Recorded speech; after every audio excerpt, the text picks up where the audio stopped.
Des moyens toujours insuffisants, c'est ce que dénonce la police judiciaire. Les renforts promis par le ministre de l'Intérieur ne sont toujours pas là. Le syndicat Unité SGP Police de la Corse du Sud monte au créneau. Une attente qui se fait longue puisqu'ils étaient promis pour septembre. Jean-Philippe Mattei et Stéphane Poli. Les moyens supplémentaires se font attendre pour la police en Corse. Ils avaient été promis en juillet dernier par Gérald Darmanin. Le ministre de l'Intérieur en visite à Bastia rencontrait alors le directeur des finances publiques et le procureur général auprès de la cour d'appel de Bastia. Au bout d'1h30 de réunion, il annonce le renforcement des effectifs.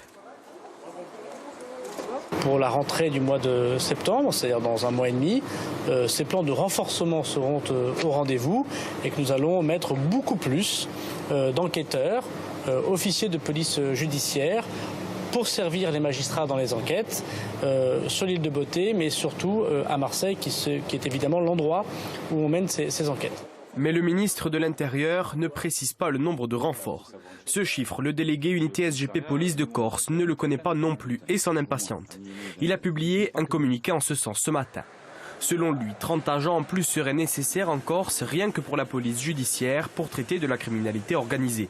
En toile de fond, la temporisation du gouvernement avant une éventuelle réforme de la police pour 2023 et l'utilisation de moyens constants jusqu'à l'échéance. Les fonctionnaires présents vont travailler encore avec leur savoir-faire qui est indéniable, sauf qu'à un moment donné, il va y avoir une grosse fatigue des effectifs.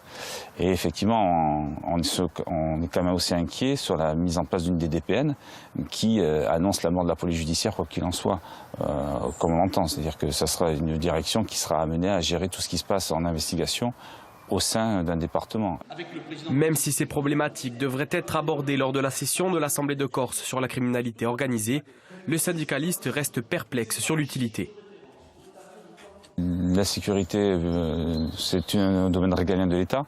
La lutte contre la criminalité organisée et la mafia, c'est un domaine régalien de l'État. Donc effectivement, je pense qu'à l'issue de leur débat, ils vont interpeller le gouvernement, le ministre de l'Intérieur, pour savoir quelle piste il entend donner sur la lutte contre la criminalité organisée. Reste à savoir si les moyens seront alloués avant ou après la réforme si elle venait à voir le jour. La police judiciaire y traiterait aussi de petites et moyennes délinquances, en plus des dossiers de fond. Je vous en parlais au début.